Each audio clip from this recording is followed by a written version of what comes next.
thanks.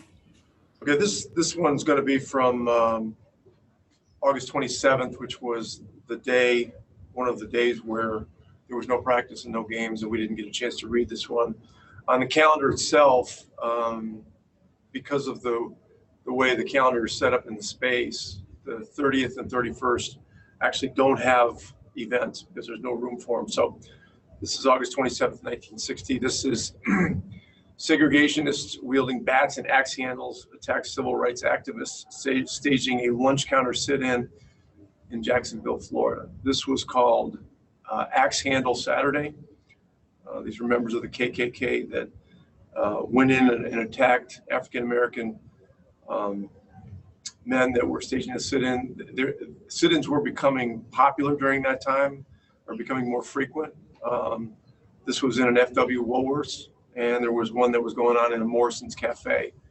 And the people that attacked them used baseball bats, axe handles, and attacked the people involved in the sit-in, and then went out into the streets and started attacking other African Americans. So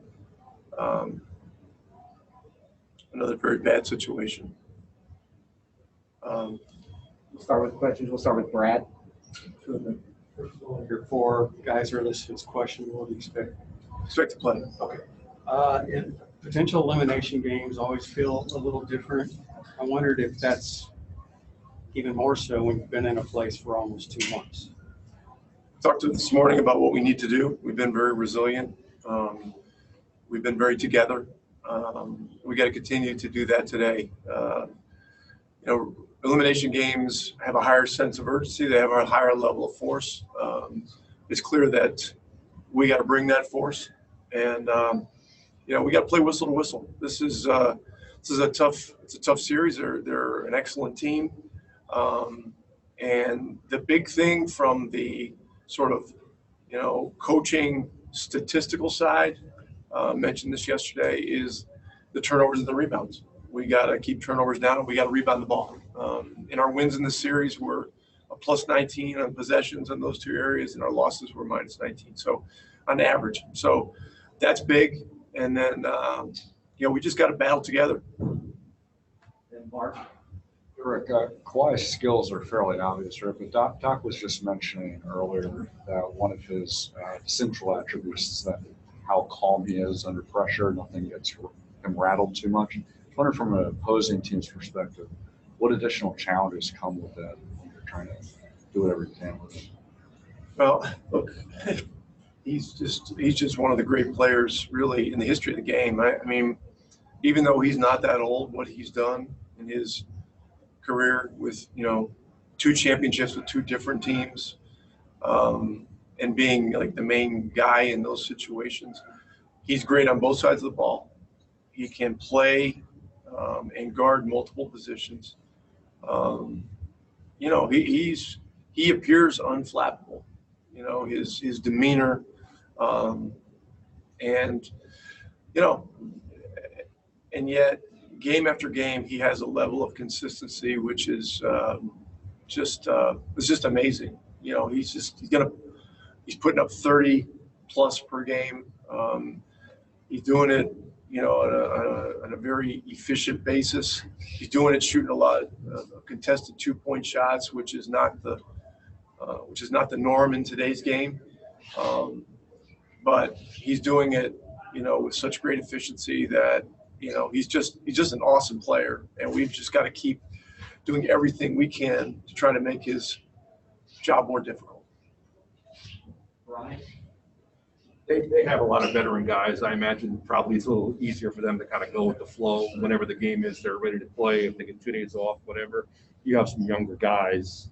This whole thing here, when's our game? When are we, was it difficult for them to navigate it all, or do you think they kind of came through this whole thing, pretty well when adjusting to it? Well, as I said, this group has been a very together group ever since we got down here. They were a together group before that, but they've been very close here. The 3 days, the 3-day hiatus was a heavy period for everyone.